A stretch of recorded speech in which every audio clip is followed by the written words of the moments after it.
Hey everybody, welcome to this week's episode of the Patty G Show. We are getting our tummies filled and our palates satisfied. We have a great episode with the owners, 1 year into it, of Nino's. That's right, Nino's right here in Baton Rouge, Louisiana. We have Jason and Shannon in the studio. They brought some food, they brought some drinks, and they brought the vibes.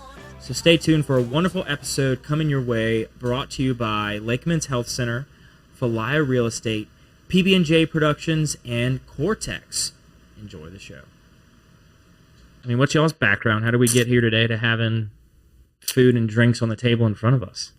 Yeah, we've restauranted for, she started before me, but I started in 2008, serving tables for the Cheesecake Factory in Indianapolis, Indiana, and worked for them for 10 years, traveled around the country, went to Dubai and did a restaurant opening in Dubai. What? And, yeah. And just learned, cut my teeth on arguably the best restaurant brand in the United States.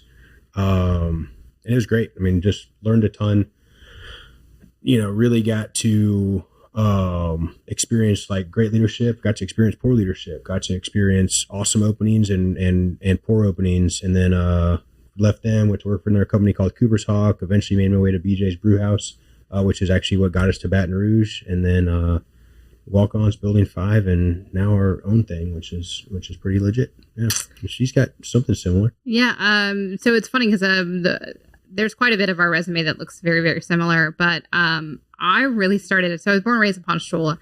My mother actually opened, as a server, she opened the Cracker Barrel that's in Hammond. Way back when. She was college educated, but she was a single mom, and that was the most flexible hours she could make for her two kids and still be present. And so I came across it very naturally. I was working in restaurants before I was legally allowed to work in restaurants. And eventually I went to California for college, and I did other things along the way, but I worked in restaurants all through college, and as I would do other things, I realized I had no passion for it. And so I started working. It's funny. We both worked for Cheesecake Factory for 8 years, 1 month difference, but in totally different areas of the country. Wait, really? Mm-hmm. So y'all never saw each other throughout the 8 years? Well, no. So, yeah, it was 8 years. 14? No, 12. What was Metairies opening? 2014. 14, yeah. So 8 years, yeah. Yeah, and so, when I realized they were opening their very first Cheesecake Factory, and everyone here in Louisiana confuses it with Cheesecake Bistro, not at all the same. I was like, well, heck yeah, I could have my family and my career in the same place. So I signed on to do that opening, and that's where I met Jason. We worked together for about 1.5 years, and it wasn't ever a thing until it was, and now I'm married with 2 kids. And but we both worked at BJ's Brewhouse, him for significantly longer, but we both we went to Cooper's Hawk, and it was really neat because they had 2 locations in Cincinnati, and so we both operated each of those locations, and then I had kids, and so kids really, it was at the end of the day, our hours are crazy, and it's a high demand, and at the end of the day he made more money than I did, so it just made the most amount of sense for me to step back.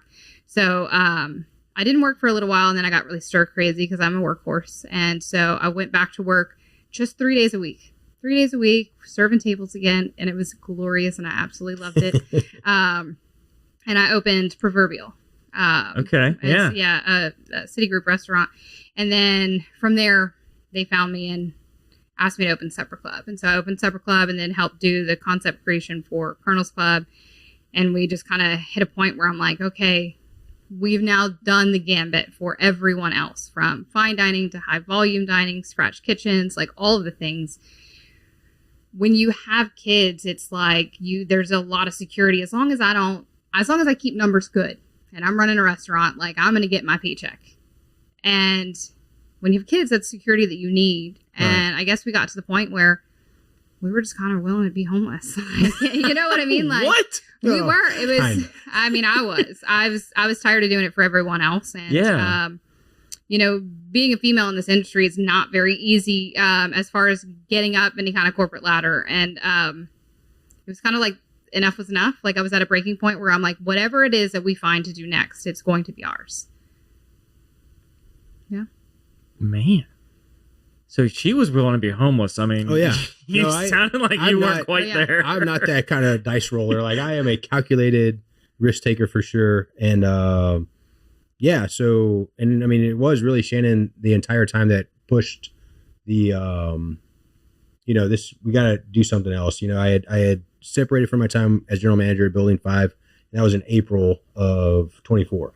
And I immediately did what like a provider does, and I went to applying for GM jobs, applying for manager jobs, right? Like, there was even part of me that's like, man, maybe I'll just cook. Like, that's less stressful. I could cook 70 hours a week and probably make a good amount of money. Like, and not all I have to do is cook. But she kind of stepped in and she was like, hey, look, dude, summer break's coming up. You have worked since the kids were born a lot, 60 plus hours a week. Why don't you just take the time? We're okay. Let's figure out what our next step is, and I was kind of like, but Kids take off summer breaks, not me. right. Yeah. So it was hard. Like, it was really weird being at home for a couple months, I guess. Right.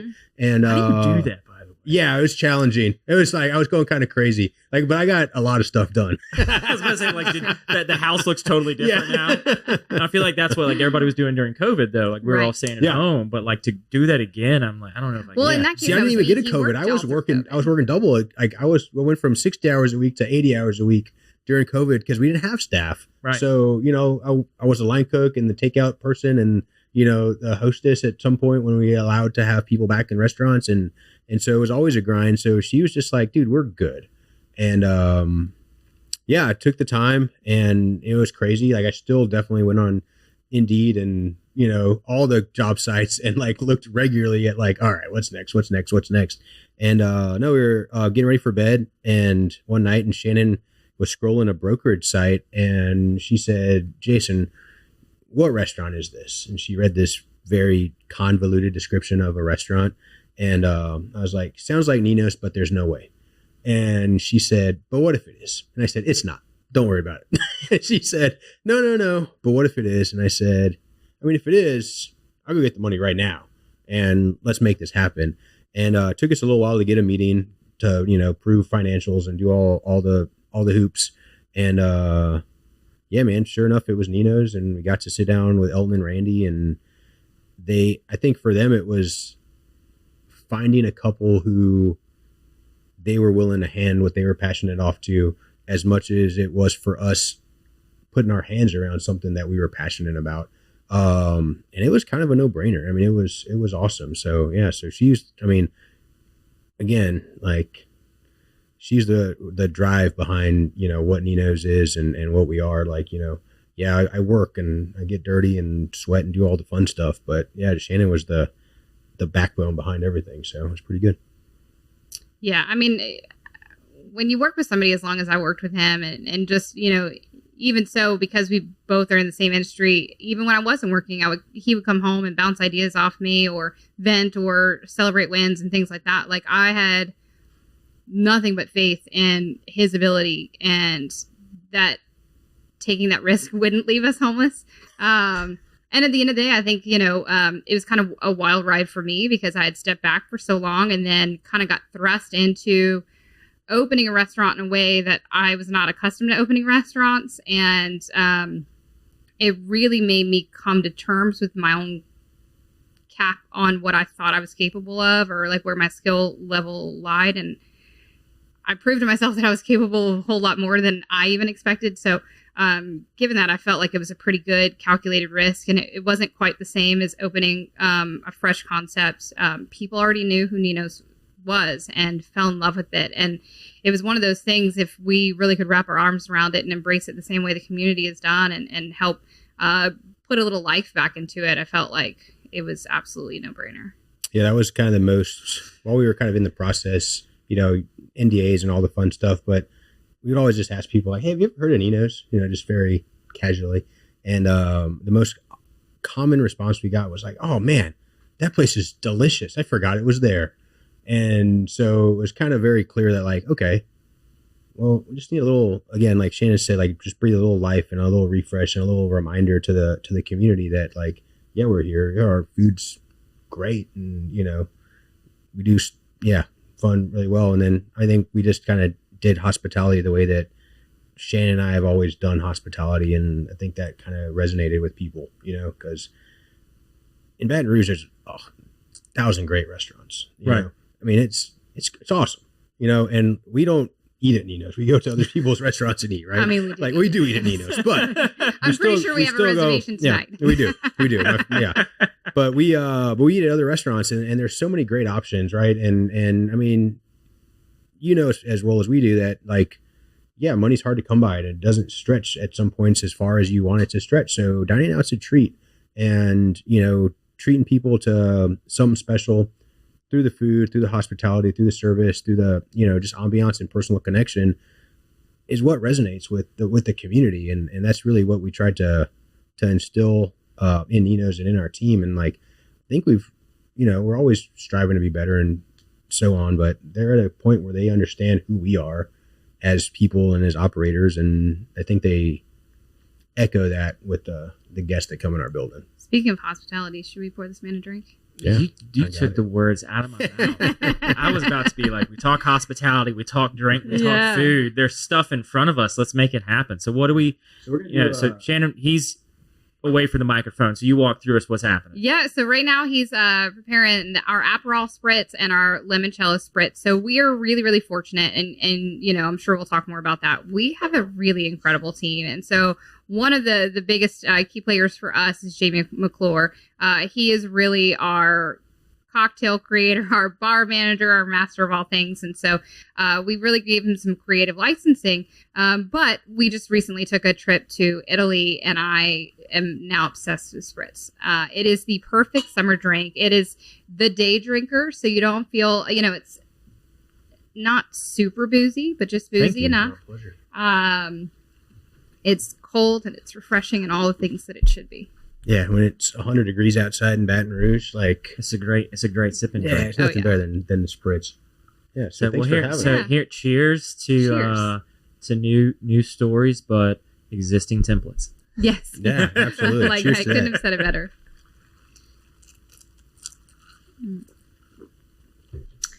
Yeah, that's good. Yeah. Jamie, it's so light and refreshing too. Yeah. Jamie does a limoncello in house, and it's a labor of love, man. Mm-hmm. Like, it's so funny to get a case of lemons in, and then he just spends hours carefully peeling them all, so there's no pith on them. The pith. Yeah. So, and then the cross utilization, like our back of the house already knows we use peeled lemons first. To deglaze pans with, to add citrus to salads, to any kind of salad dressing, we use those first, and then we go from there. We should have him try the cucumber redemption, if you want to tell him about that. Yeah. Before it gets watered down. So, okay. Yeah. Patrick can grab that. So that's, I don't know if you like gin. That's one of the cocktails that Jamie added to our menu early on when we first all got together, and it's really just been a beautiful collaboration. But it's just a cucumber cordial that Jamie makes in-house with fresh cucumbers. A little bit of gin and some soda water, and again, just light, refreshing, cool, like perfect for hot, humid, Louisiana afternoon. Yeah, no, this is absolutely perfect. Yeah, and it's crushable. Delicious. Yeah, and no, he does a great job. And Jamie, when he first got on, we talked a lot about what Nino's was, and again, what was Nino's before we even bought it, and it was farm to table, it was fresh ingredients. It's funny because we were getting our occupancy license, and the health inspector walks in, and she's like, "Where's all your product?" And I was like, "It's there."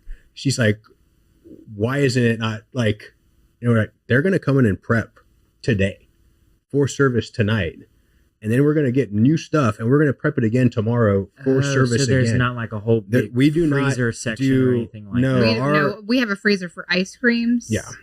Like for stuff that's meant to be frozen. Yeah, so we make so I guess I should have I don't know how much you know about Nino's, right? But we make we know nothing. Assume you know nothing. So for those listening, there's some that will not know anything. That's true.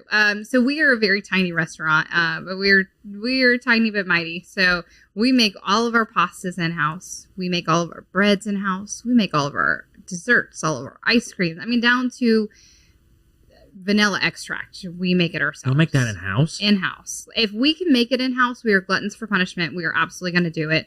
Not everything can be made that way, but it really does make a huge difference. And sometimes I feel like it's almost like cheating. Like we don't we don't have to cover things in like a banging sauce. Not to say that our sauces aren't banging, right. But like we don't have to put emphasis on one aspect of it because it's all just great. It's fresh ingredients and you're going to taste it every single bite that you have. It just makes a huge difference when it's fresh pasta. Like it's not frozen pasta, it's not dry pasta. It's usually made day of or day before. Yeah. We don't hold pasta more than 3 days. It goes away after that, and it very rarely does it make it that long. Mm-hmm. There's definitely been a Friday night where we ran out of pasta. Every single pasta in the house. Oh, that was Valentine's, our first Valentine's. What? But I will say, okay, so it was pretty awful. I didn't hear that story. So it was a record-breaking number for us. As taking over Nino's, I will say, like, they were not our existing team really had to adjust to the way that we do business, is we cannot afford to not be busy. So you got kids at home. You got other mouths to feed. Try not to be homeless. Try not to be homeless. Yeah. Jason's over here. I'm not going to be homeless. I don't care what Shane says. And that is one thing that we're so grateful for. Is this is a massive and beautiful reception from the community, and they've really kind of rallied around and been willing to give us a shot. Well, first Valentine's Day, jam-packed. I mean, it was record-setting numbers for us. All two tops, they come in for your fresh pasta. And we actually have some really, really amazing dishes that aren't pasta that guests will try, but not on Valentine's Day. Look, Valentine's Day, they go back to the Disney movie Lady and the Tramp. 100%. Oh, yeah. They all have to have that pasta. Yes. And our handmade spaghetti is about that long. It's perfect. So you're setting them up for it, okay? No, we tried to talk my 100%. children, because we have a 8-year-old girl and a 7-year-old boy, and we were like Valentine's Day promo, right?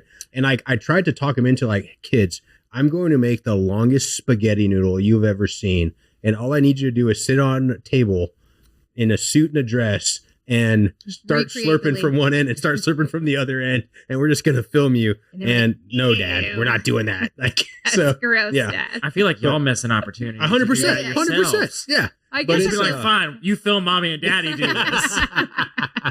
But yeah, we definitely have Lady and the Tramp length spaghetti for sure. Yeah. So the very, very end of the night, our last seating is 9:00.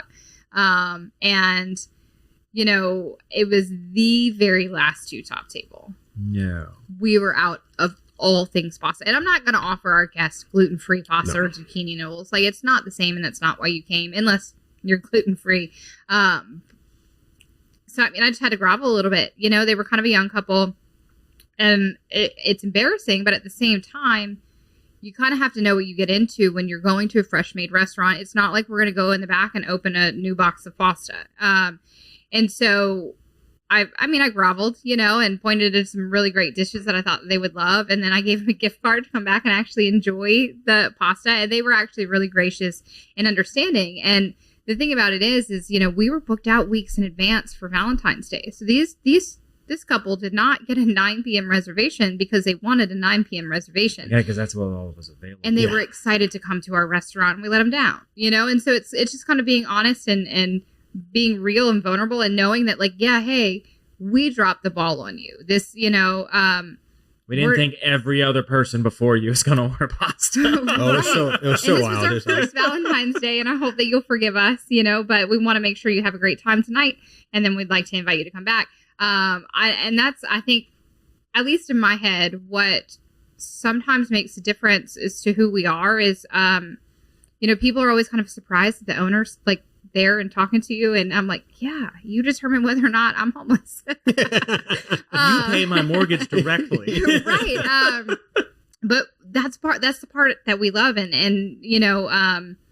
being real and genuine with people, and being vulnerable when you make a mistake. Like, most people are only in our building to have a great time, and they want to be heard when something is not right. And when you own it, and we call it falling on the sword, like when your server makes a mistake, if they're honest with you and like, hey, I made a mistake and I'm really sorry, and here's what I'm doing to fix it, more often than not, you'll actually get a better tip from those people, and they're going to have a better experience because now they've seen you come over and the owner of the restaurant come over, and then they come back to check and make sure that everything is perfect. And like, it's an overabundance of care because you know that you dropped the ball on them. And I think that like, it's really been astounding to me that I almost feel like Baton Rouge has been starved a little bit for genuine care when our hospitality industry is growing as much as it is. Thank you to our wonderful sponsor, Lake Men's Health Center with Our Lady of the Lake Physicians Group. Guys, I know it's tough to get out and go to the doctor. I know it's challenging to find time in our busy days, but I promise you, signing up to be a part of this group with Dr. Curtis Chastain and Dr. Tyler Boudreau, you won't regret it for several reasons, but most of those being the fact of the time it saves, where you're able to get in on the same day, get that appointment done, and spend that time you need to talk with them about what your health goals and concerns are, as well as ensuring that the financial investments you have, you will be able to live out and see those come to fruition. So if you're an investing guy, you know all about and planning for the future and investing in the future. There's no other more important thing to invest in than your health. Make sure you go check them out, Our Lady of the Lake Physicians Group Men's Health Center, and tell them Patty G sent you. That makes sense. Yeah, it's a hard thing, I think, in the hospitality industry, especially like post-COVID. It was challenging to like teach what that felt like and what that looked like. And I remember having a conversation with Shan's mom, my mother-in-law, during COVID, and she said, well, what if people don't go back to restaurants? And I said, that's not going to happen. And she's like, well, but they're door dashing and they're doing this, and they have all this outside option. And I was like, there's something about dining in a restaurant. There's something about the camaraderie of it, the community of it, the genuine care and hospitality that you receive from your server that makes it different. I just don't see it happening. And it really bounced back. And when I actually came to Baton Rouge, I took over as general manager at the BJ's Brewhouse right there at the Mall, Louisiana. And, I did my 2 weeks of kind of observation to get my feet under me, like what needs to be fixed, where do we need to go from here? And, had my second manager meeting, and we sat down, and I said, hey, everybody do me a favor, put your hands like this. And they're like, what's happening right now? Why are we doing this weird and so they all put exercise? And I said, now pull this up over. And I was like, just rip it off. And they're like, what is happening? It's like, look, you guys are still operating like this is COVID time. You're operating like you can't seat your restaurant. You're operating from a position of scarcity. Stop. I was like, restrictions have been lifted. This is now a restaurant. Let's return to operating it like it's a restaurant. Let's staff it like it's a restaurant. Let's be hospitable like it's a restaurant. Let's stop running it so tight because we're scared about cost. Like, I started in '08 in a recession. Like, I know what a recession restaurant feels like.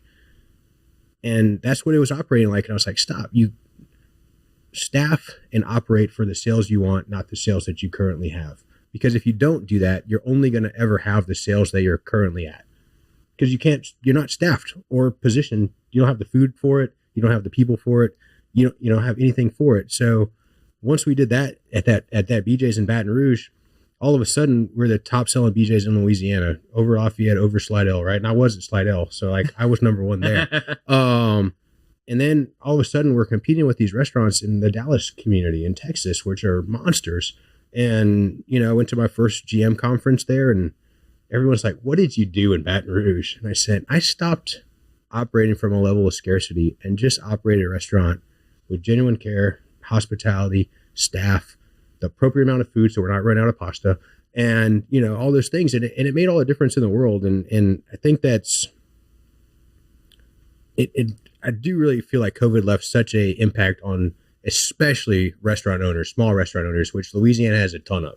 Like that's the majority of us. And I think that it didn't allow people to jump back from that. Like, I've always added staff every restaurant I've ever been at. Like, and they're like, you're crazy. I'm like, I'm not crazy. Like, watch what happens when you actually have the amount of people that it takes to take care of people, where your water's not going empty, where you can keep your drinks refilled, where that second old fashioned, that second cucumber redemption comes a lot easier because when it gets empty, you're there to take care of it. They're already putting it in. Right. Well, and I will say that's a huge thing that we very much differ on from most operators is, you're going to hear a lot of business people who maybe weren't necessarily restaurant people before they had business, before they had restaurants. And it's like, you always are going to hear labor is your number one, like, hitter, right? You're always going to pay more in labor. You got to make sure you watch your labor numbers. And while that is absolutely true to a degree, for us, we've from the previous owners, we've 89% up in sales. Yeah, top line. Right, top line. But we're also over double the amount of staff in that building. And it's, I'd rather be overstaffed and adjust, like, right? It's like the idea of like getting a pair of pants that are too big for you. Like, chances are you're gonna fill it out. Yeah, you're gonna fill it. Yeah. If you keep the small pants, you at least have a hope that you're gonna try to fit in them better. And then if you keep wearing them, the more and more it's a reminder. Right. But if you buy, let me just go buy a bigger pair of pants. It's like you're gonna fill it out. You're gonna fill it. Yeah, and that's how we feel. That's a terrible analogy now that I think about it, but that's how we feel about staff. Like, we're gonna add staff. To an appropriate degree, right? Like, it doesn't do me any good to have one server. Yeah, you don't need 100 people standing around, like, lining the walls. Then you're just like, this is freaky. Right. But it's a natural reaction for a restaurateur or a manager to say, oh man, like, we've kind of been slow this week. Let me really dial back on labor to save costs. And it's like, yeah, but if you dial back and then you do get busy, you're really sacrificing the level of service, which is going to really impact the next week. Yeah. So rather than figuring out, we're really slow, let me scale back labor, it's like, how do we get us really busy? Right. What can I do to keep labor the same from a personnel on hand standpoint? How do I just drive that top line? 100%. Yeah. Well, they all laughed because we just hired 3 new servers this past month, and we did lose one. But so you added 2. So we added 2 technically, but they're like, what are you doing? And I'm like, dude, it is August or it's July. In 4 weeks, it's going to be August. And move-in day is on the 9th. And we're going to get smoked. And then we're going to be smoked every day with the exception of Saturday game days from then on out. So, yeah, we're staffing now. Like, well, you got to get them up. You got to get them up to your standards. Correct. Right? Not saying that where they're coming from is of low standard, but you have your operations in a certain way. And they have to get in that mindset. They have to come to understand this is how this restaurant's run. Here are the procedures. Here's the technology, whether it's different or the same. Right. I've got to get on the team. Yep. And you can't have somebody show up on move-in day and have that person sit down and say, oh, I'm training today. Right. It's like when you have the crowds come, you want to train during the slow. Yep. So then all you got to do is when it gets fast, you tell them, hey, do what you've been doing, just quicker. Right. And for a longer time. For a longer time. You've got the skills. Now we're just going to multiply that. I mean, it's conditioning. Right. Absolutely. You're 100%. But it's so great to, like, honestly, like, moving day, every concert I've been in has always been one of my favorite days because you get to see these new families come into Baton Rouge and you really get to introduce the community of Baton Rouge to these new faces. Mm-hmm. Like, it's incredible. And it's always lovely to see them come in, throughout. And like, I've actually had multiple servers and like hosts that were freshmen that came out with mom and dad on moving day who came back, that following year, like, are you hiring? Like, I know you. How do I know you? Yeah, I remember you. Last year with my dad. Like, oh, cool. And then too, like when you have an already like emotional connection with somebody who's eaten at your restaurant and like has good vibes and memories wrapped up in it, they get excited to work there, and that's always huge, when it's like, hey, why us? And you're like, oh, well, actually, this was a really cool memory for me of really moving to Baton Rouge for the first time. I ate here and you guys were so hospitable and the food was amazing. Like, I would love to work here. Then you're instilling a sense of pride in them from before you even ever thought of them as a team member. And they give that to every guest that comes in the building after that. One of the things that I will always ask in an interview is, what does hospitality mean to you? Right? And you're going to get all kinds of generic answers. You're going to get this, that. But at the end of the day, the answers that are really key for me is, hospitality is the way that you make people feel. Mm-hmm. Right? It's not the things that we do. That's the service industry part of it, right? We're going to take orders. We're going to deliver food. We're going to clean up after you. That's not hospitality. Hospitality is making people feel like they actually matter. That people spend the 2 most valuable things with us, time and money. And right now, both of those are pretty limited for most people. And they're giving them both to us. So we honor every step of the way, every birthday, every holiday. I do everything that I can to really honor that time with people, because you're going to leave our building and you might not remember my name. You might not remember what you ate or, of course, your server's name, but you remember how we made you feel. You're going to remember that time that you got together with your friends for your 30th birthday, or, you know, that time that you got a promotion and your husband took you to that restaurant and you had 2 bottles of wine when you knew you only should have had one. And like, and then it's a funny story later, right? Yeah. But that's what life is made of. And when somebody's, you know, old and looking back at their life, or, you know, I want to be included in that in some insignificant way that they might not even remember which restaurant they were at. They're going to remember that funny joke that grandma told at the table after a couple glasses of wine, or, you know what I mean? Like, and that's powerful stuff, to know that you could potentially be a part of somebody's life-term memory. No, 100%. You know, and restaurants have that ability to instill and, you know, create these core memories that people have. I have a core memory that I tell, you know, when people ask that question, oh, how'd you meet your wife? How'd you meet your significant other? And when did you know they were the one? I was like, I knew I was the one, that she was the one, when we were in a restaurant and I made an offhanded witty comment and her mom like slapped me across the chest. I'm like, oh yeah, I'm welcome in this family now. Like that was my moment, but it was in a restaurant setting and we were all hanging out for like her graduation from high school. Yeah, we were high school sweethearts, right? Right. And so like I knew, I was like, that's the moment I'm gonna marry into this family. And like, because that was, we were breaking bread around the table and we were having a good time at that restaurant. And those servers were doing what they could to make sure we had that great memory. Mm-hmm. And then it sticks with you, you know? And I may not have really gone back to that restaurant a whole lot because of where it was located, but it's like the core memories that you get almost makes me want to keep going out to restaurants and eating, because it's like, I can have another one of those memories. I can have another one of those moments that stays with you and sticks with you, you know? And it's really powerful when you have that experience in a restaurant, even if you have an extra bottle of wine or two. Right. Welcome to the brand new Falaya mobile app. We took all the same tech that's helped hundreds of people sell their homes themselves and packed it into an easy-to-use app for your phone. When you download the Falaya mobile app on either the Apple or Android App Store, you'll immediately be able to see the power of this game-changing tool. From the seller's dashboard, you can navigate to all the information that you need. We intentionally separated everything into key groups, such as tasks to be completed, buyer leads for your listing, and contact information for everyone involved through closing. When you get an offer on your property, you can simply review and respond all within the app. No matter where you are in the world, you'll be able to monitor everything that's going on with your property from listed to sold. It's truly the power of Falaya in the palm of your hand. Download the app and see for yourself. Falaya, it's real estate reimagined. Well, and that's exactly it. Is like, for us, it's kind of reading the room, right? Like, some people want to be left alone, some people want to converse, all those things, but it's designed to give you permission and space to make those memories with the company that you came with, right? Like, if the memory for you happens to be, you know, like getting to know the server and chatting and things like that, great. But sometimes it isn't. Sometimes it's like, hey, I want to make sure that I got your water refill so that you're not distracted from making that joke because you're worried about your water refill. Where's my server, right? Like, what if the server really wasn't like, you know, or like you were already irritated when you got in the restaurant because everything took too long and nobody acknowledged you?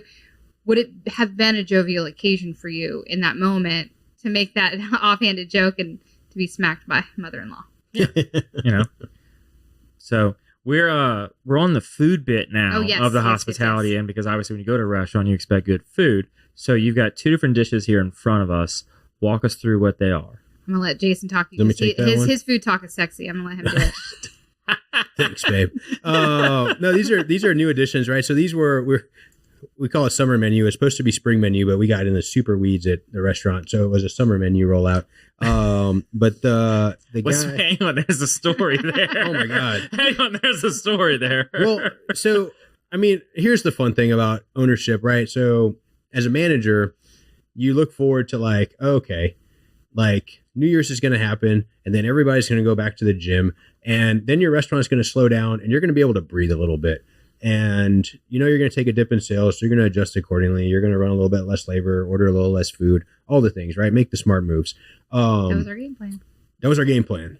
That didn't happen. Like, we just kept being busy. thankfully, right? Like as an owner. Right. You're very happy Yeah. about that. Yeah, You're very stoked. happy about that. As an operator. Yeah, as an operator. So we just like it just kept coming, and then we're like, oh, okay, well, once we're through Valentine's Day, no, and then you ran out of pasta. Yeah, then the whole thing happened. Then there. Dig did Restaurant Week, and Restaurant Week crushed us. And then right after that, it was I don't even remember. It was just one thing after another, and like the entire time on my planner is like build out new menu, build out new menu, build out new it menu. just keeps getting shuffled down. Yep. It was insane. So finally, like Chef and I sat down, and we were like, all right, dude, let's just bang a menu out. So, and it's great. Honestly, it came out great, but it was 2 months later than we actually, maybe 3 Yeah.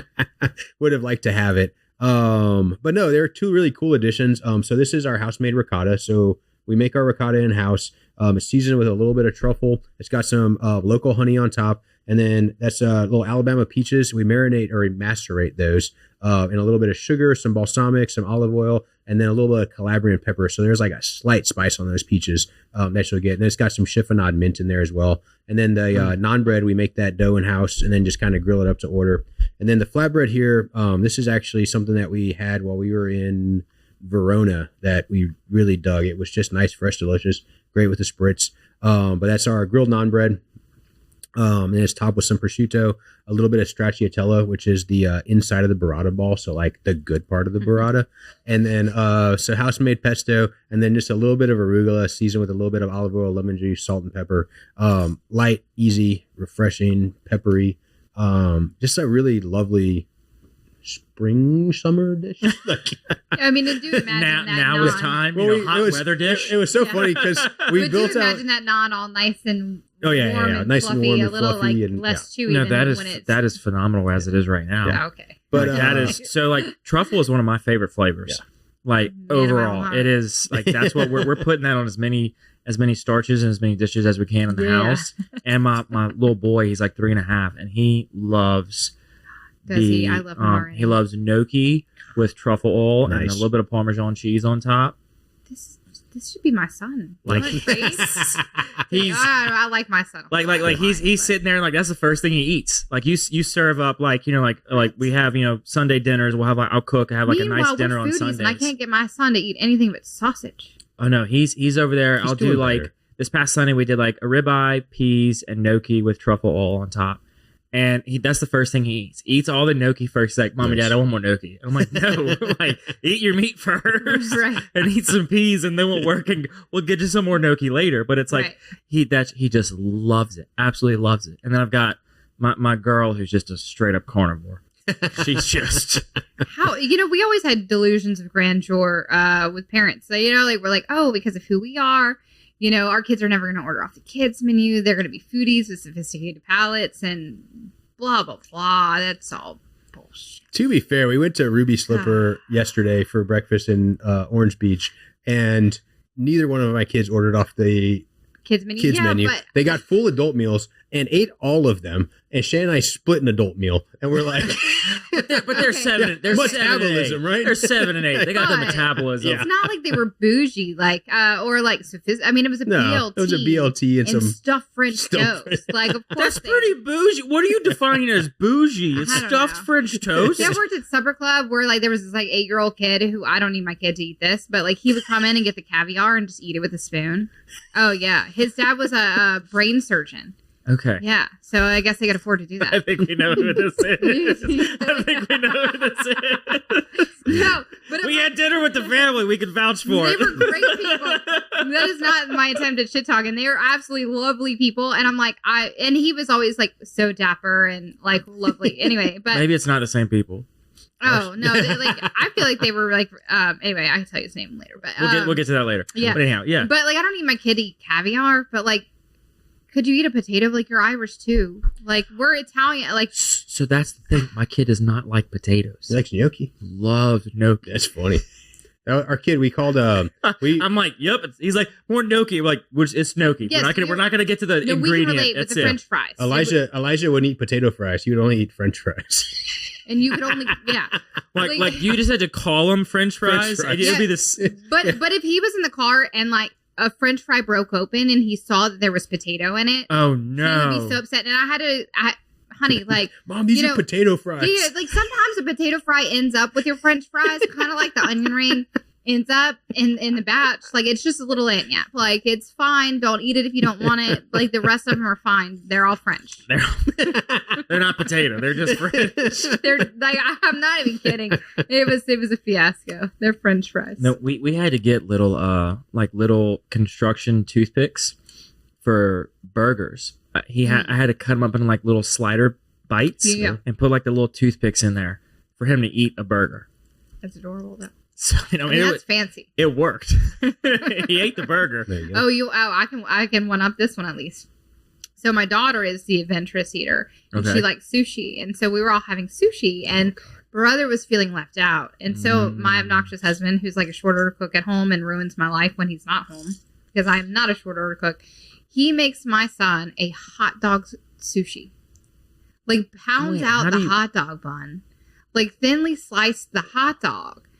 Gets some like what was it like Cheetos or some nonsense like that, and rolls it all up and thinly slices it. So why would you do this? It was brilliant. It was brilliant. That's not brilliant. You're setting yourself up for disaster and future recurring events of making. Can I this have dish. hot dog sushi again, Dad? Like, yeah. How many times has he asked for hot dog sushi since then? Quite a few. Like, this is ridiculous. On a side note, can you make me dinner? Yeah, I got you know what he made? So we do staff meals. So like I will say we do our very best and to really take care of our team the best that we can. So our pay scale is just a little different than anyone else in the state. We also feed our team every single night, so they're allowed to order off the menu. That's where your pasta's going. That's where the pasta's going. Well, okay, but busy nights and weekends, we do a family meal. So we'll cook something that's not, Italian or not on the menu, or, like what we're making for dinner is like, there are children. We're, one night Jason made birria tacos, and honestly, like, holy smokes, were these like the best tacos I'd ever eaten in my life. And I even had like staff members text me the next day like, Shannon, I'm still dreaming about these tacos. Of all the great things we have on the menu. Oh my gosh, absolutely out of this world. I couldn't believe it. Is that on the menu now? No, I mean, we're an Italian restaurant. We'll do. I know, but do you have like an underground menu? Like, if somebody I go there, asked me that on Instagram. Can I order that? No, hey, what do you somebody guys have for staff meal tonight? What's your staff meal? Yeah. Well, can I order that? Somebody on Instagram messaged me asking about our secret menu. And I'm like, our secret, like we have specials. You called him. You're like, hey, what did you do? Yeah, what we do fun stuff though. Like I might do a birria pasta for like a lunch special one day. That would be really cool with the consomme. But we did. It never actually hit the public. But I got some mortadella in, right. So like essentially like really fancy Italian bologna, and I did a play on a pasta that was like a fried bologna sandwich. So it was like a Dijon cream sauce with this crispy mortadella, some cherry tomatoes, some arugula. And then I did like crispy rye chips on top of it. And I loved it. I love a fried bologna sandwich. And it literally tastes like a fried. Shannon tried it and she's like, I know what you're going for and you nailed it, but no. This is a no for me, bud. Yeah. This episode of the Patty G Show is brought to you by Cortex. Cortex is the trusted technology partner for small businesses across Louisiana, delivering managed IT, cybersecurity, and smart strategies to help you leverage AI without the confusion. I mean, aren't we all confused by AI nowadays? As a locally owned company, we understand the challenges Louisiana businesses face and provide tailored solutions that keep your operations secure and efficient. Whether you're looking to strengthen your cybersecurity or explore how AI can give your business a competitive edge, Cortex is here to help. Be sure to mention the Patty G Show and receive a free cybersecurity risk and analysis to see where your business stands. I will say, like, so I actually was the one who went to culinary school. I actually, like, way back in the day, wanted a catering service. But, like, so I'm good in the kitchen, but I don't love it. I just don't. Like, it's not my happy place, where it's his happy place, and he's phenomenal versus, like, my okay. But I am a great taster. I have a very discerning, I have a very discerning palate. So when he brings me something, I'm like, oh, it needs more salt. Oh, it's too heavy on, the pepper or whatever it is. That's really like my strength in the kitchen is being a tester of food and wine. mean, it's a great position to be. It is, right? You know? Well, and no one ever complains about being a taster. Right. Well, and I've been talking to Baton Rouge community and their wants and needs and enjoyments of restaurants for the entire time that I've been here. So, like, I get you. I'm on your side. If I can talk my husband into a truffle balsamic reduction, I'm here for you. I'm here for you. It's true. And everybody loves it. What is this dish now? No, well, we have a few things with truffle in it. We No, truffle balsamic reduction. Ooh, you gotta have our ossobuco that actually has a. No, but the beet salad with the truffle balsamic reduction is delicious. That's probably the best. That's where that ingredient shines. Mm-hmm. With the beets. With the beets, yeah, beets, some goat cheese. We do a prosecco poached pear. That's really nice, and you get this like umami from the truffle. Like the sweetness from the pear, then that like earthiness. That's a solid dish. Honestly, I had to twist like it that was I was like beet salad. Everyone does beet salad. So what time are our reservations tonight? Right. As soon as we leave here, you guys all come and join us. It's actually our anniversary. Of open or y'all's wedding anniversary? No, okay, I was about to say our restaurant. We've jumped in. I was about to say we've jumped in on one too many family meals so far this year. No. It's our restaurant anniversary today. Really? Mm-hmm. Okay. Yeah. Yes, today's the official day one that we took over. 1 year in. So thoughts, lessons, things you'd change going into year 2? So it's wild because on one end, I still feel like I'm figuring it out. Like I'm like, like a baby bird just trying to figure out how to fly. Right. But on the other end, I'm like, bet we're actually really good at this. Like, where do we go from here? Like that's really kind of been secret menu. Secret. We could do secret menus all day long. We're actually, I think we're going to do a wine dinner. Everybody's been asking it for, but at the same time, like everybody does wine dinners. So we've been kind of cautious about it, but no, we really want to grow. We have such great talent in our building that like needs to spread its wings a little, with Jamie in the kitchen, with Jamie in the bar and John DeValier, our chef. They deserve a platform where they can really show off and really exercise their skills. John DeValier has been with Nino's for almost a decade, and he's been making the food that everybody fell in love with. They just didn't know it. And I feel like he deserves quite a bit of those accolades. And I think that he's got a lot more in him. And so it's kind of looking at like, what makes sense for us and who we are. And, we're kind of going back and forth. Like we want to expand our current footprint because it's tiny, but at the same time, that intimate like atmosphere that we have is it's just Nino's, and it's like, you created that Italian diner feel. 100%. That's so intimate. Yeah. But we also really love, we've really come to love Baton Rouge. It was actually, in all honesty, I didn't want to move here. I commuted for 5 months. Yeah, 72 miles. I drove from Abita to the mall, Louisiana, 5 times a week, back and forth. Mm-hmm. While I was GM of that restaurant because she didn't want to move to Baton Rouge. I really love my little Abita Springs. Like, why would you do such a thing to your husband? That's what I can't afford to lose my husband. And your daily driver car, the miles racked up. I mean, I had a cute little Southern. Mom-in-law drives that now. It's true. Yeah, we gave it away. Like the miles he racked up on that. I mean, come on. Yeah, I know. But I will say it's been really a fantastic move. And the community here really, I will say, has really baffled me at their almost their hospitality to us. You don't really expect that. It was not just, the guests that come in our building that are now friends and regulars, but it's other restaurant owners too. Yeah, that was going to be a response to like what I learned in this first year was so many people reached out for help. Jordan Piazza, Enrique and Saskia from Kosha were awesome. Even so many Rick people. And Needy? Yeah, Rick and Needy from Tab 65. So many people reached out and they dropped the, if you need anything or have any questions, let us know. And I almost wish that I had embraced that more. Mm-hmm. Like I feel like I took decent advantage of it, but like there's a certain amount of me that like as we were starting out had would really have liked to take advantage of that more because they were so hospitable and it was such a good community of restaurateurs. Because they've been in our shoes. Like didn't, and I feel like that's a common question. Like when a neighboring restaurant moves into your space, you know, like, how are you going to deal with that? Are you worried about that? You know, like for me, no, I'm just going to do what I do. And I really, that was what was felt, you know, like new people came in, new restaurateurs, and it was, what do you need? How can we do this better? And like, you know, Saskia and Rika were a great example of that. And they were having lunch at the restaurant last Thursday. Mm-hmm.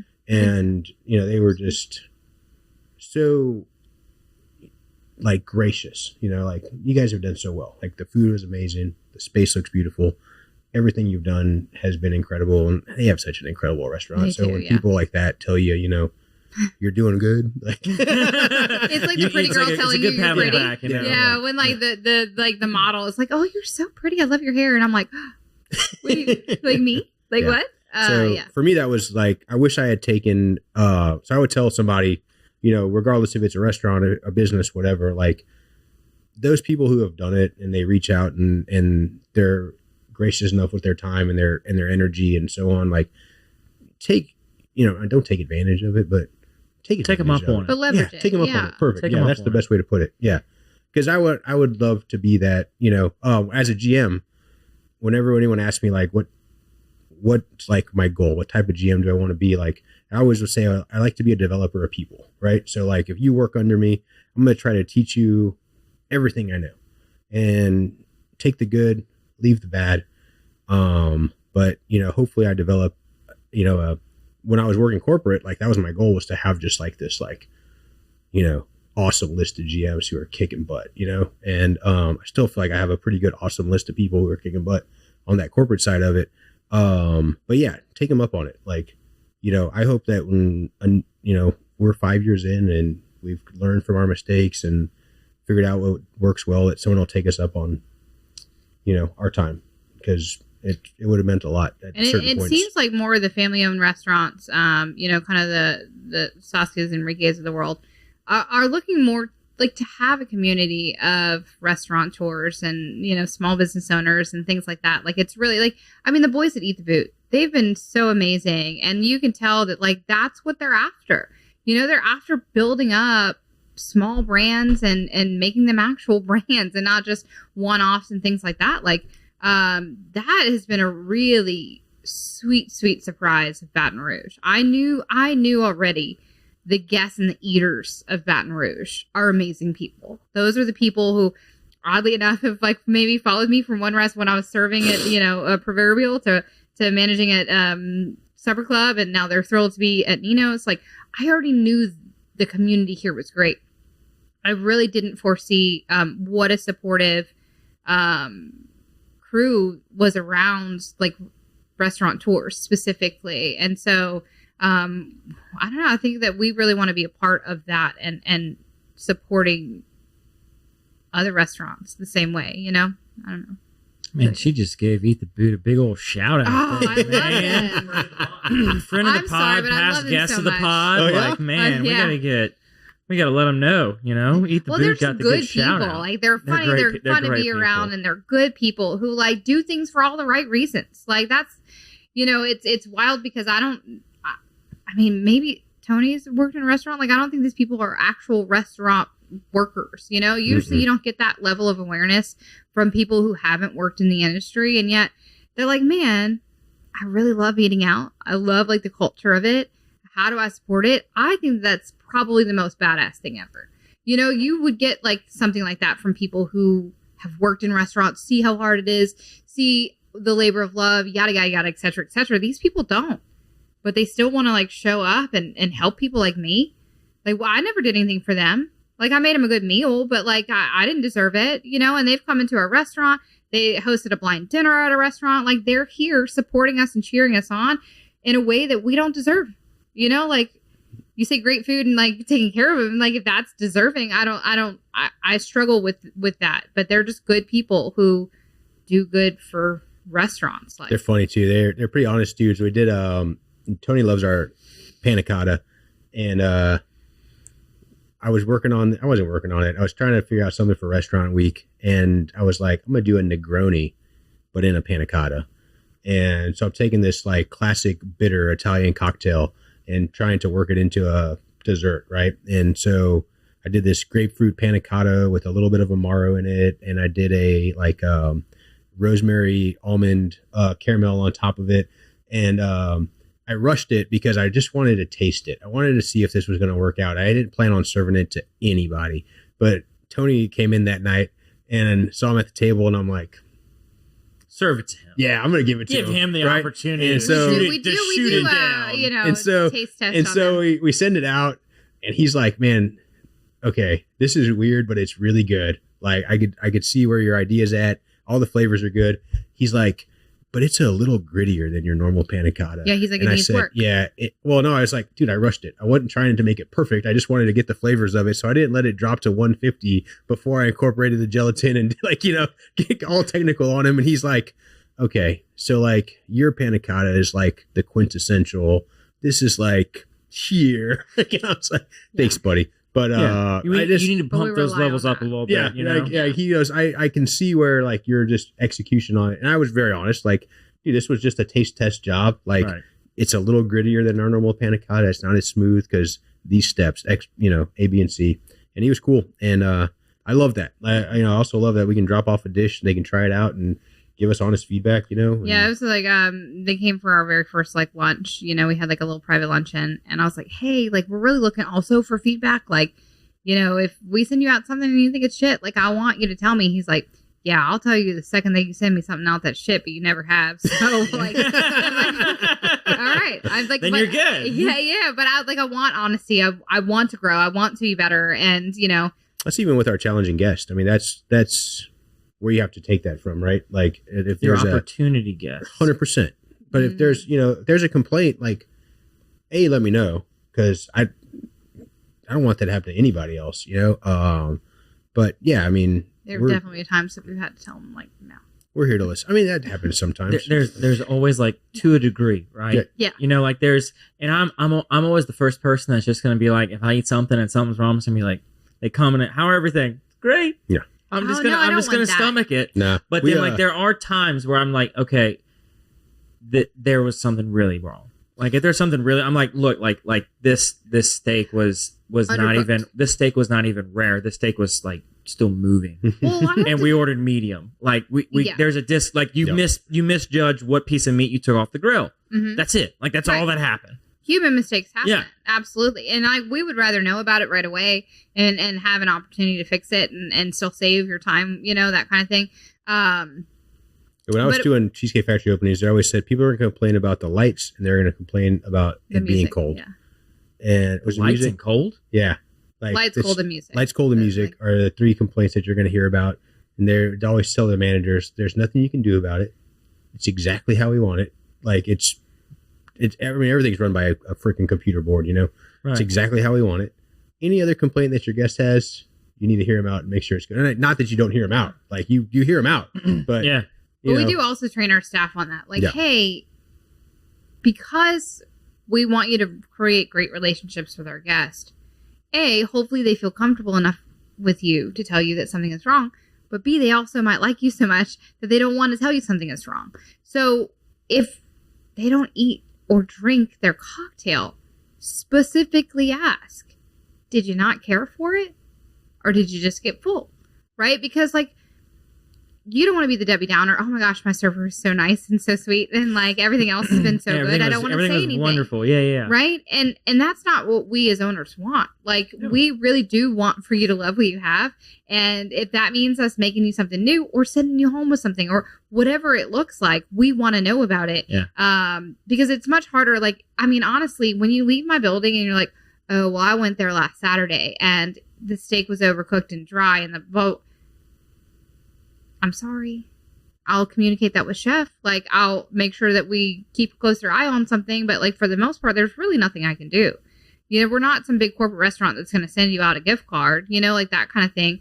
But if you were in the building and you told me that, I could have fixed it. Oh yeah. I could have really in the turned it around moment for fixes you. are great. 100%. And I had lunch with a chef in the area, and we were talking about just whatever. And he ordered what he was going to order, and I ordered what I was going to order, and we get through dinner and we're talking and everything, and we finish, and he was not satisfied with what was cooked. He was like, "This was not good." He's like, "I'm just going to see how they interact." and see what they do. And sure enough, they're just like, you're done, sir. He's like, I'm done. And they take it off, and he goes, see, that's where you should stop. He's like, we're having this conversation. He's like, if you see 3 guys like us that can easily eat the dish that is served, you need to ask why we left food on the plate. 100%. And he's like, I left 3/4 of my dish on the plate. They should have asked me why I left it. Yep. And they did not. He's like, that's a moment they should have trained their staff on. He's like, and the same for like, I didn't fully finish mine. And the guy we were with, he didn't fully finish. And he's like, they should have asked why the 3 grown men in here did not finish a simple dish that should be easily consumable by us. But that's where we come back to emotional IQ. Yeah. And it's really like being in tune with another individual and say, hey, like it's so funny because right now I'll be honest that like sometimes I'll ask people like, oh, like, did you not care for it? Or they're like, no, I'm on the shot. I can only eat so much. And you're like, well, just tell me that up ahead of time. And I'll serve you half the pasta. Portions, right? You're messing my cogs up over here. Throwing my cogs out of skew. Hey, look, I'm glad that they're still willing to come out and eat pasta and stuff like that. But I will say that, like, Ozempic and things like that, like, they'll just be really upfront. Like, oh, no, like, I just eat less now. And I'm like, okay. Like, as long as you loved it, you have a whole meal for next time. Like, and I don't feel like it's something that we did wrong. Right. Like, I'm here for that. Like, do your thing. So how do you... off the wall. As a restaurant owner, right, and an operator, you have these circumstances occur, right, where you have these products come out that are decreasing people's appetite. Right. How do you politely ask if they're on such products to then say, here's the product menu for you, meaning it's half portion? That would, like, the Ozempic menu. That would be interesting. Yeah. Yeah. Oh, you want the O menu? Here's the O menu. You know what? It's Like, I actually feel like that would sell a shit ton. Like, sorry, I probably shouldn't say that. No, I think that's actually quite brilliant. It's like, like let's not give you a full order of pasta. Let's give you half order of pasta. Right, and make like some smaller appetizer portions. Exactly, 100%. Like, why are you wasting all this food? If it's half the portion, you don't actually have to, like, say if it's like a $14 normal, right? You don't have to drop it to $7. You could drop it to $8. So you actually still make an extra buck off of it, make it the portion that they want, and they order more items, so they continuously come back because they see how awesome your menu is. Actually, they come back because the menu's awesome. Don't call That's true. That's true. Don't call it dinner and lunch menu. Call it O and normal menu. I love it. No, I actually, especially for the women of Baton Rouge, I think they would actually oddly really appreciate that. Well, it's just like, and they want to like be able to subtly order it, right? Yeah. It's like, or you have it is like a little like a size an guide. asterisk, right? Yeah, that's how we do. An asterisk on the menu is like, if you have XYZ appetite reduction, you figure out some crafty way to word it, right? Just say add an O. And it's like, okay, I'll take the pasta with the O. Yeah. And it's like, we got you. The O bolognese. Yeah. Oh, Yeah. Throw the O in front of all of it. Yes. I mean, it sounds fancy too. It sounds fancy. And look, nobody could take, if they're not like ready to go public, so to speak, with Right. everybody at the table. Right. Oh, I'll have the O bolognese. And so everybody's like, oh, whatever. They don't They think probably about wouldn't it. even notice. Yeah. But then you're like, how we do we mocktails. got Maybe you. that's the secret menu. No. No, I want The these secret tacos. menu has awesome stuff I on want these tacos. I don't want smaller portions. Or you want the mini menu? I want the mini menu. Oh, yeah. Can No, I order? I like it. Can I order off the mini menu? Well, Or back make in it the a day, mini? I want. They used I want to this one. actually Make it a call mini. them skinny menus. Yeah, we Like do they those. actually, I mean, that was a big thing for a little while. Was like skinny menus, but like what happened was, is like these people weren't on Ozempic. They'd order off the skinny menu and then end up hungry. And they'd be like, I didn't get enough food. Yeah, it's sad. This portion's too small. Yeah. It's like, what menu do you order off of? Oh, the skinny one. Well, maybe that's not the menu for you. Right. I give you like 2 French fries. You guys stop making my life more difficult in the kitchen, all right? Hey, she hasn't had a hot dog sushi to the list Right, yet. yeah. All right, so And it's me who's making his life difficult. I'm pretty sure that's you all the way. it's a self-inflicted. No, one. I It's fuss him all the time. self-inflicted. I'm like, hey, like he'll go around the house like, what does everybody want for breakfast? I'm like, they're all going to say something different. Like, why are you even asking that question? Like, just make breakfast. And then he's like, oh, well, now, like, I'm like, all right. Because he wants the when restaurant he's not, to be at home. I get, well, okay, well, like, hey, You should really. But what to happens when mess the with her, chefs start throwing menus out in the morning? Right. Be like, Oh, hey, no. here are the menus. My kids Here go are to the their house menus. Tell them about the Pop-Pop menu. She What menu? Pop, their grandpa. They go to their grandma and grandpa's house, and we call it Mimi Resort because, like, they spoil the tar out of them.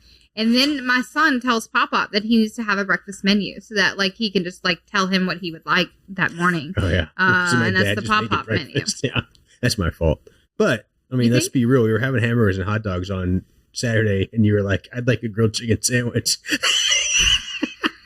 I mean, it's not that. Not for her, Right. okay? Not for her. How dare you? How dare you call her out like that? I gave you the children. What did Yeah, I do? Yeah, She fair. brought the life here, Right. okay? Right. And the restaurant. Right. Yeah. I mean, I didn't like give it to you. No, exactly, but yeah. you know, behind every great man. Right. No, it was his idea. Right.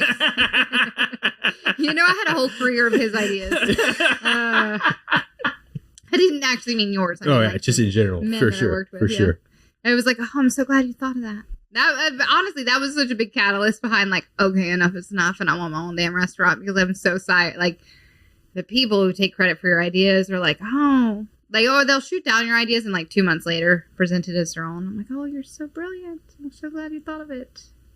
It's a great. That happens to all of us, though. It happened to me in Dubai. Oh yeah, it's not just a woman thing, but it's primarily a woman thing. It's fine. I'm sorry. Yeah. Want some more Prosecco? That's why I married you. All problems come with a little more Prosecco. Yeah, that's it. So this has been great, but I know that we now have reservations Right. to get to. So as we wrap up every show, we ask the same set of questions to every guest. Yes. So the first one being, what is something you did as a kid that you wish you could still do today? Ooh, I used to climb trees barefoot. Like, I mean, just like randomly, Bold move. I was a huge climber. I loved climbing trees. I had no fear of death or dismemberment, and I just climbed and climbed and climbed. Yeah, Did as a I kid. call my daughter Barefoot Queen because it's like I cannot keep shoes on her for the life of me. That was me, absolutely. I wish I could still do today. Man, I mean, I don't know. I guess I aged myself a little bit, but like, I was, when I was a kid, there was no internet. There was, cell phones were just becoming a thing, and unplugging. Like, you didn't have to like consciously unplug. You just were. Like, and it was. There's nothing to plug into. Yeah, I try to remind that of my parents all the time. Yeah, there's nothing to plug into, so you were outside. I mean, there was plenty of times I was just walking around, picking up sticks and slamming against trees because It's what you did. It was what it was. Yeah, so I mean, maybe just like unplug a little bit more, get away from the devices. Yeah, and maybe even see that in my own Clearly, kids. I need to take this man camping. Yeah, well, that's October. That's We're what, going in he's October. asking for. Yeah, that's what I hear. That's a subtle ask. So y'all are hitting year 1 today of owning Nino's. Mhm. And y'all have this whole career behind you of doing it for everybody else. And throughout that, you probably learned things along the way that you've implemented over at your own place. But what are like 3 lessons that you have learned throughout your career? For me, it's manage the gray. I'm very much a rule follower. And so I feel like my career stagnated for a little while because I was kind of waiting for permission or only doing what the rule was. And in my field, you have to be able to manage the gray. And just because somebody told you something and this was the rule, you kind of look between those lines. And so that's probably number 1 for me. For me, just to give her a chance to think, like the term "make the extra pass" has always been like a thing that I live by, right? So even as a general manager or an assistant general manager, whatever my role was, I was always, very much like, my bartender, that was their cocktail, that was their idea. Like a lot of times might have been come straight from my mouth or whatever, but I always make that extra pass to give somebody else credit to build them up. And I think one lesson I learned is like make the extra pass until it's not time to make that extra pass anymore. Like, when you're looking to either, secure your spot or forward your career, like, yeah, it's okay to every once in a while say, that was me. I did that. That's, that was my dish or my cocktail or my whatever, but still make the extra pass as much as you can. Know when to stop passing that ball second time. I think, for me, it's giving away your knowledge. I think that, especially in corporate environments, you're afraid to teach someone else what you know because then that makes your job obsolete. But really what that means is they can fill your role so they can promote you. Yep. Especially with women, right? Because women in our industry do not have mentors. So when a woman asks you for your advice, you stop what you're doing and you give it to her because you're going to learn a whole lot from men businessmen. There are very few of us out there who are above the general manager position. And so when one of them wants to give you advice or one of them wants to ask, another woman in our field wants to ask you advice, you stop what you're doing and you give it to them because you would hope that someone would do the same. Lesson learned. I think for me, honestly, don't be afraid to take that next leap. I think for being with Cheesecake Factory for 8 years, super comfortable. Honestly, as the first restaurant I ever worked in, I thought it was gonna be the last restaurant I ever worked in. And I took a ton from there. I learned a ton from there, and then took a ton from Cooper's Hawk and learned from Cooper's Hawk and BJ's and Walk-Ons and Building 5. And don't be afraid to go on to that next lesson and learn, and until that that fit is right. I think a lot of people will do 15 years, 20 years, and that's admirable. But is it because you're getting your most out of that, or is it because you're comfortable? Get comfortable being uncomfortable sometimes. It's worth the roll of the dice, I think. Oh, yeah. And I guess my last one is kind of twofold. Be, do, have. Your way of being will control and dictate the things that you do, which will dictate what you have. You have to start by your way of being, and that kind of filters out. And then the second one is not letting fear dictate your actions. It's okay to feel fear, and really all the big things in life that are really worth having or accomplishing come with a great deal of fear. But when that fear stops you or changes your course, that is when it's a problem. Everyone in the whole world feels fear, and that's the moment that you're like, okay, feel the fear and do it anyway. There's a reason that I'm feeling this fear, and that's because it's worth it for me. Yeah. And I guess my last one, specifically from a restaurant team, is there's really only so much you can do on your own. And it really takes you surrounding yourself with, either like-minded people or like-ideal people that want to move in that same direction to actually get that, that wheel turning as fast as you want it to get turned to actually see those results, Good to Great's my favorite leadership book. And that's one lesson I took from there. And you really do. Every time I've approached a new restaurant, I've tried to find that core group of people to spin the restaurant in the direction that it needs to be spinning in to grow, be successful, and just really deliver for not only results, but because people deserve to have great times at restaurants. Absolutely. So what is something you love about Baton Rouge? So not to be a generic answer. I honestly love the camaraderie. I guess that goes back to the people or whatever. But no, when people see a common interest, they rally together in a way that I don't know. We've worked all over the United States. Few big cities like this ever do. So whether, it's a LSU win or whatever the case is, I feel like there's a rallying call of the city. When they love you, they really friggin' love you. I don't know what it looks like when they hate you. Hopefully I'll never find out. But there's a strength in this community specifically. So I understand why you get that generic answer, because being someone who has lived other places, that's very legitimate. Yeah, Baton Rouge for me, specifically, I think I felt it was just how supportive the community is. Like I said, it's something I never saw coming. And being a small fish in a big pond, and a new fish specifically, to get the amount of support that we got from the rip was amazing. We moved here with, little to no expectations, and it's really become home. Yeah. So for us, it's been pretty awesome. And a lot of it has to do with the, like Shan said, for me, the camaraderie of the people within the city, and the support that you receive. That's giant. That's pretty awesome. And you don't see that a lot of places. So, and it has been the home of opportunity for us. So it's funny, from our talk earlier, we never foresaw kind of the opportunities that it would give us and the way that it pushed us and the way that it shows you what it needs. You know, it's a community that says, hey, this is what I'm needing right now. And if you care enough to listen, you're going to find your niche and you're going to find the thing that is going to help the community grow. Absolutely. So for the final question, what can I do to help you? I mean, I think you're kind of already doing it, right? Like, tell people, hey, we're here. I feel like sometimes like Horton on the Who, because we're so tiny, like, we're here. I think that's a big part of it. Is like, come in and experience the restaurant. And if you love it, tell your friends. Be like, hey, look, we need to have dinner here. Like, this place was actually legit. They're not just saying it. But I went there and it was amazing. I think that it all starts with an actual real life experience. 90%